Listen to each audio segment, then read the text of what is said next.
Bom, acerca do conceito de funcionário público para fins penais, né, nós precisamos estudar do que se trata o 327 do Código Penal. Do que se trata o funcionário público para fins penais? Bom, no direito administrativo, né, utiliza-se um critério restritivo, né? Funcionário público é uma espécie de agente administrativo que pertence ao gênero dos agentes públicos, tá? Então, lá no direito administrativo, a gente aprende, né, que para que a administração pública exerça suas funções, ela lança mão dos agentes públicos, né, que são os gêneros, que são espécies, o funcionário público, né, que é aquele que é titular de cargo público efetivo, regido por normas do direito administrativo. Nós temos os empregados públicos, que são regidos pela CLT. Nós temos os servidores ocupantes de cargo em comissão, né, que são providos sem concurso e também regidos por normas do direito administrativo. Nós temos os servidores temporários, né, que são contratados por um tempo determinado para atender uma necessidade temporária, excepcional, interesse público. E, enfim, para fins penais, né? Para o direito penal, o legislador se valeu do critério ampliativo. Então, o que diz esse critério ampliativo? Essa expressão funcionário público equivale a agente público, tá?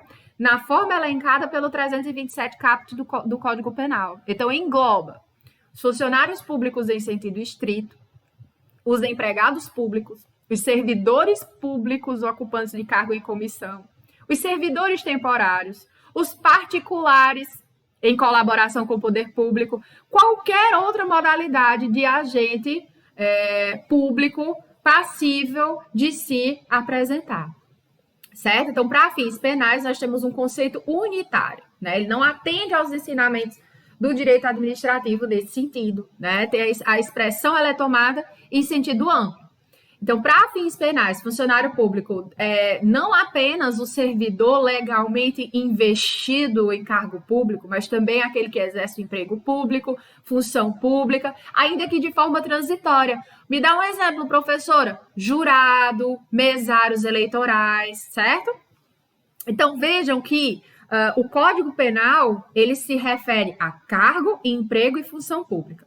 Quais são os cargos públicos, professores? São aqueles que são criados por lei, com denominação própria, com um número certo, né? E remunerados pelos cofres públicos. Lei 8.112/90.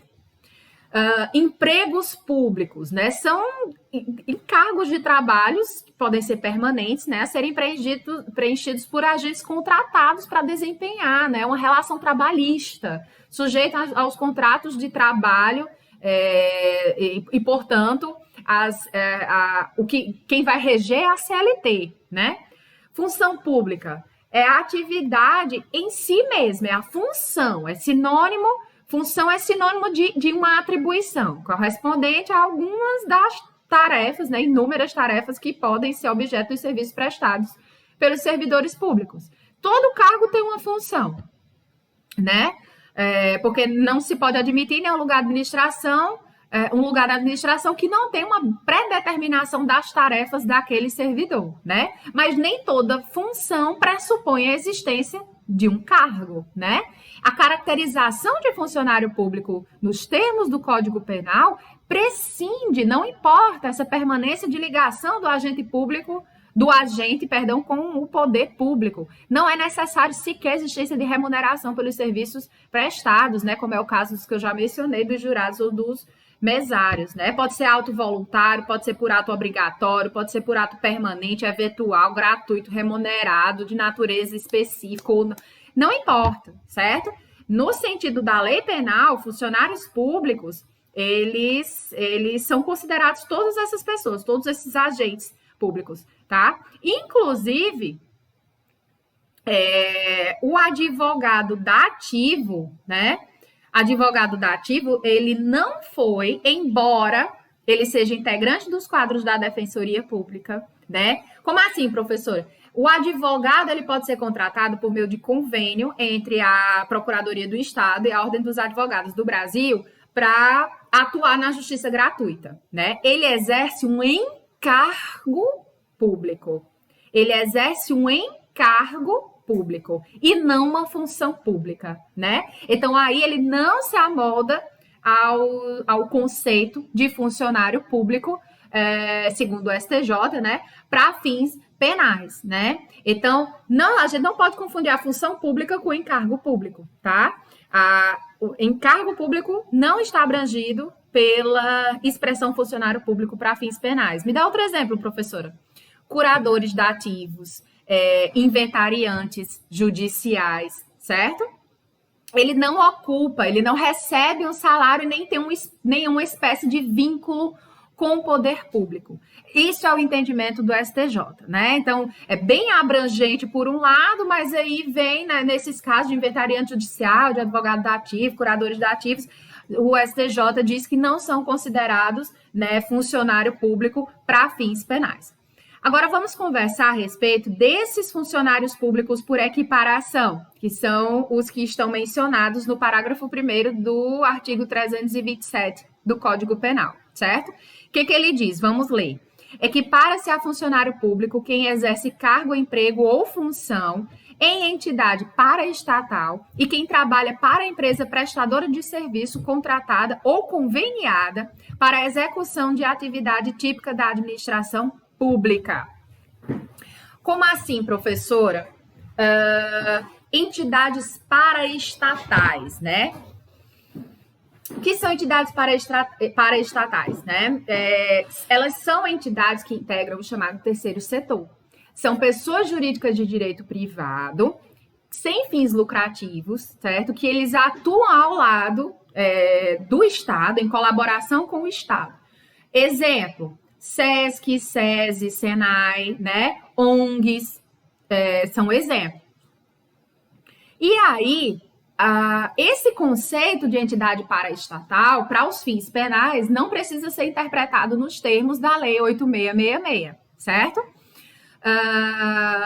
Há necessidade apenas que seja exercido um cargo, emprego ou função nessas entidades paraestatais. Empresas prestadoras de serviços contratadas para execução de atividade típica da administração pública. Preste atenção. Essas empresas prestadoras de serviços, que o parágrafo 1º se refere, contratadas para a execução de atividade típica da administração pública, são as empresas particulares que sejam responsáveis pela execução de serviços públicos por delegação estatal, mediante concessão, permissão ou autorização. Por exemplo, o transporte coletivo. Imagina uma empresa de transporte coletivo, imagina uma empresa de coleta de lixo, né? Então, exemplificadamente, o empregado de uma dessas empresas privadas, que sejam concessionários do serviço público que subtrai para proveito próprio algum valor destinado à realização de serviço público, ele não vai responder pelo crime de furto do 155, ele vai responder pelo crime de peculato na modalidade furto do 312. Por quê? Porque para fins penais ele é equiparado a funcionário público, tá? E, finalmente, aí nós temos as empresas prestadoras de serviço conveniadas para a execução de atividade típica da administração pública. Elas são aquelas empresas, pessoal, que celebram convênios com a administração pública. O que são convênios administrativos? São acordos que são firmados por pessoas administrativas entre si ou entre uma pessoa administrativa e uma entidade particular para alcançar um objetivo de interesse público, certo? Então, por exemplo, nós temos um convênio para uma atividade típica da administração pública que é estabelecido entre o município e uma Santa Casa da Misericórdia, tá? Para prestação de serviço na área da saúde. Então, nesse caso, nós temos um diretor, por exemplo, de uma Santa Casa dessas, que se apropria de um valor público, ele vai responder pelo crime de peculato, que é um crime funcional. Por quê? Porque para fins penais ele é equiparado a funcionário público, certo? Cuidado! Essa equiparação a funcionário público só existe quando se tratar da execução de uma atividade típica da administração pública. Disso nós tiramos duas importantes conclusões. A primeira delas é que não há Não há equiparação quando o trabalhador da empresa exerce uma atividade atípica da administração pública. Vamos lá para um exemplo. Imagina que acabou o surto do coronavírus, acabou-se pandemia, acabou-se tudo, está tudo bem. O município do Brejo Santo, aqui onde eu estou, resolve contratar uma empresa, resolve dar uma festa e resolve contratar uma empresa de manobristas para estacionar os carros dos convidados, tá? Em uma festa pública. E um desses manobristas, um dos empregados dessa empresa de manobristas que foi contratada, um desses empregados subtrai um desses automóveis que foi estacionar. Tá? Subtrai. Ele vai ter praticado o crime de furto do 155? Vai. Por quê? Porque ele não é considerado funcionário público para fins penais. Vejam, essa empresa que foi contratada, esse trabalhador não está exercendo uma atividade típica da administração pública, mas sim uma atividade atípica. Ou, como eu dei no exemplo, por acaso a atividade de manobrista é uma atividade típica da administração pública? Não sei, professora, essa altura eu não sei mais o que é uma atividade típica da administração pública. Tá, ok, né, com esse cenário louco que nós estamos, para dizer o mínimo, né? Ninguém sabe mais o que é uma atividade, quais são as atividades da administração pública, ou pelo menos quais deveriam ser. Mas, contudo, no entanto, nesse exemplo que eu dei, uma empresa que é de manobristas, né, que é contratada, ela não está sendo contratada para fazer uma atividade típica da administração pública, está sendo contratada para fazer uma atividade atípica da administração pública, tá? Outra conclusão importante que nós tiramos disso é que não temos a equiparação quando a empresa executar uma atividade típica para a administração pública. Então, isso o professor Damásio de Jesus explica de forma bastante clara quando ele traz o seguinte exemplo. Ele traz o exemplo do pedreiro ou do pintor de uma empresa que é contratada para reformar o prédio da prefeitura de um determinado lugar. Então, por exemplo, a prefeitura de Juazeiro do Norte contrata uma outra empresa para que essa empresa pinte ou reforme o edifício da prefeitura. Esse trabalhador, ele vai ser considerado funcionário público para fins penais? Não. Por quê, professora? Porque ele não está praticando um serviço típico da administração pública, né? É fundamental você ver qual é o interesse no caso concreto. Se a atividade é usufruída pela comunidade, então o serviço é da administração pública, né? Ainda que realizado indiretamente por particulares, mas é da administração pública. Então, eles são equiparados a funcionários públicos, né? E os seus prestadores também.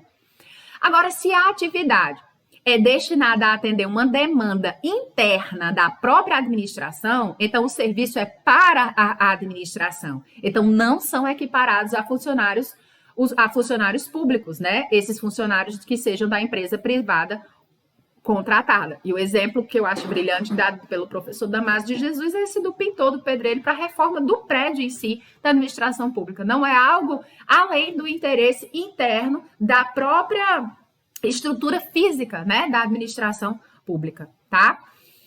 Agora, nós temos que ter em mente que o Estado, crescentemente, ele vem transferindo muitas das suas tarefas para entes privados, né? É o fenômeno conhecido como desestatização. Entretanto, essas funções, mesmo que elas sejam transferidas a um particular, a um ente privado, elas continuam sendo funções públicas, né? Apesar de desempenhadas por pessoas alheias aos quadros públicos, né? Então, a equiparação de particulares a funcionários públicos é a medida adotada de forma acertada pelo Código Penal, né? Já que o Estado vem terceirizando os seus serviços, o legislador entendeu que é necessário ampliar o conceito de funcionário público por equiparação, né? Então, é por isso que aqueles que trabalham em empresas prestadoras de serviço, sejam elas contratadas, conveniadas, etc., né? O poder público, se ele opta pela transferência para a iniciativa privada daquele serviço, então ele não está se eximindo das suas responsabilidades, né? Muito pelo contrário. Essa equiparação, como eu já disse, ele só não abrange os funcionários contratados para desempenhar uma função atípica, né, um serviço atípico da administração pública, ou serviço para a administração, né? Tem que ser uma atividade da administração, como nós já conversamos anteriormente. Bom, a respeito ainda desse parágrafo 2º, né, diz que a pena será aumentada da terça parte quando os autores dos crimes previstos neste capítulo forem ocupantes de cargo em comissão ou de função de direção ou assessoramento de órgão da administração direta, sociedade de economia mista, empresa pública ou fundação instituída pelo poder público. Fundação instituída pelo poder público. Então, tá. O que é cargo em comissão? Nós temos aqui uma majorante, né? A pena vai ser aumentada da terça parte, ou seja, de 1/3, né? Se os autores forem uma dessas pessoas mencionadas aqui nesse parágrafo 2º. Professor, e o que é cargo em comissão? É aquele cargo que é preenchido mediante um provimento em comissão, né? Aquele que se faz mediante a nomeação para um cargo público, independentemente de um concurso público, né? E isso é feito em caráter transitório. Existe uma relação aí de confiança, né? E somente é possível no tocante aos cargos que a lei declara o provimento em comissão. Agora, esse aumento de pena também é cabível, né, para quem ocupa cargo em comissão, receber esse aumento de pena, como também é cabível para o agente que ocupe uma função de direção ou de assessoramento, né? O sujeito que desempenha a função de direção ou de assessoramento, o legislador entende que ele revela um especial abuso, né, das prerrogativas em que foi investido, e ele se utiliza dessas prerrogativas para satisfação de interesses pessoais, certo? E aí, no tocante a essa majorante, é importante colocar aqui para vocês, né, que essa majorante ela é aplicável aos agentes que sejam detentores de mandato eletivo que exercem cumulativamente as funções política e administrativa, tá? É tanto que eu vou até passar aqui o slide para vocês verem o seguinte. Olha aqui o número desses inquéritos, tá? Que depois vocês podem, conversar entre si sobre isso, discutir um pouco sobre isso depois da leitura desses inquéritos. São bem interessantes. Bom, essa majorante, como eu falei para vocês, ela é aplicável aos agentes detentores de mandato eletivo que exerçam cumulativamente a função política e a função administrativa. Ok. No tocante aos governadores, o Supremo Tribunal Federal já se pronunciou, né, no caso de um governador, né, que ao chefe do Poder Executivo, essa causa de aumento de pena, ela deve ser aplicada, tá? Se for ocupante de cargo em comissão, né? Ou tiver função de direção ou assessoramento de órgão da administração direta, sociedade de economia mista, empresa pública ou fundação instituída pelo poder público, tá? Então, aí foi um caso que julgou um crime de peculato e aí o STF entendeu que ele tinha uma função de direção na administração pública enquanto governador, e aí, por isso, ele deveria, sim, receber, né, a aplicação dessa majorante.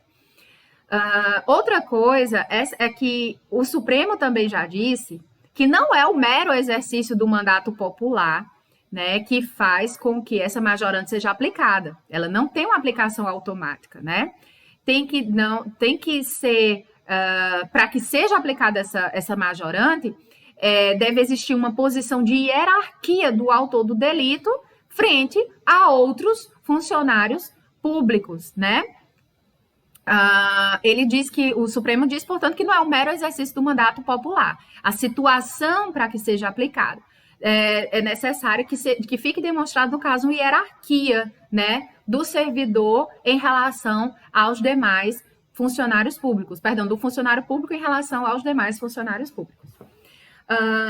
E aí, professora, aos parlamentares, essa causa de aumento de pena ela é aplicável? O STF diz que essa causa de aumento de pena não se aplica aos parlamentares, porque a situação jurídica desses agentes políticos não se enquadra no 327, parágrafo 2º do Código Penal, ok? Por quê? Não temos aqui o mero exercício de um mandato popular e que não tem aqui uma posição de hierarquia ou de direção, tá? Tá aí o número do inquérito para vocês verificarem. E para finalizar, comentar um pouco com vocês acerca dessa independência entre as instâncias penal e administrativa, né? Em relação aos crimes funcionais e a perda do cargo como efeito da condenação. O artigo 92, inciso 1 do Código Penal diz que é efeito da condenação a perda do cargo, função pública ou mandato eletivo, quando aplicada pena privativa de liberdade por tempo igual ou superior a 1 ano, nos crimes praticados com abuso de poder ou violação de dever para com a administração pública, né? Obviamente que é o caso desses crimes que nós estamos, sobre os quais nós estamos conversando. E quando for aplicada pena privativa de liberdade por tempo superior a 4 anos, nos demais casos. Então, aqui nós temos um efeito da condenação que é aplicável, sim, aos crimes funcionais, sejam eles próprios ou impróprios. Porém, não é um efeito automático. O que significa isso, professora? De acordo com o parágrafo único, são efeitos que devem ser motivadamente declarados pelo juiz na hora de sentenciar, né, na sentença.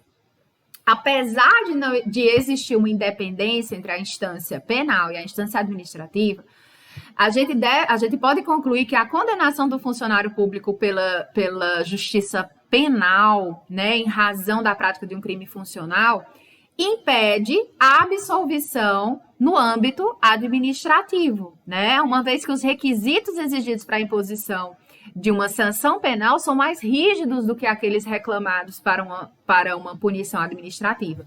Então, na prática, o que é que significa? Na prática, somente haverá uma necessidade de imposição de alguma medida disciplinar, ou seja, alguma medida do direito administrativo, quando não foi juridicamente declarada aquela perda do cargo, do emprego, da função pública, como efeito da condenação na seara penal, tá? Agora, a absolvição no âmbito penal, dependendo do seu fundamento, pode beneficiar o funcionário público, lá do campo administrativo, né? Por quê? Se ficar demonstrada a inexistência do fato, né? Ou que o funcionário público agiu encobertado por um excludente de ilicitude, como, por exemplo, estrito cumprimento do dever legal, não tem como impor uma punição administrativa a ele. Agora, se a absolvição se fundar tiver algum outro fundamento, lá do 386 do Código de Processo Penal, vai ser possível, sim, a aplicação de uma sanção administrativa, né? Então, por exemplo, o funcionário público na seara penal foi absolvido em razão da atipicidade do fato. Nada impede que, lá na seara administrativa, esse mesmo fato seja considerado uma infração disciplinar, né? Nós já vimos na aula anterior que nem todo ilícito administrativo configura uma infração penal. Então, eram essas as considerações iniciais, tá, pessoal? Próxima aula nós vamos começar a falar do crime de peculato.